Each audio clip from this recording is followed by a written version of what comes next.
पंत नीतिवंत जाणता राजा।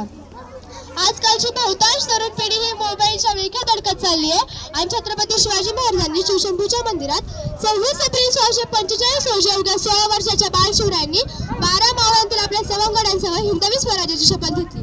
म्हणूनच मला वाटते, मी दगड झाले तर सह्याद्रीचा होईल, माती झाले तर स्वराज्याची होईल।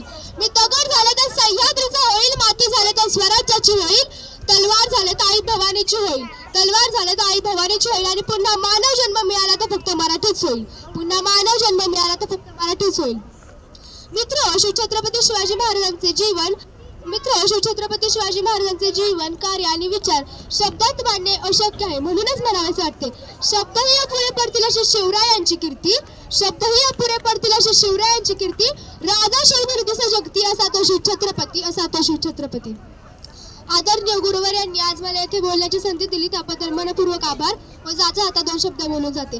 350 वर्षांपूर्वी माझा देव जर भगवा घेऊन लढला नसताना, 350 वर्षांपूर्वी माझा देव जर भगवा घेऊन लढला नसताना तर आज औरंगाच्या औलादींनी संपूर्ण भारत बेचिराख करून सोडला असता।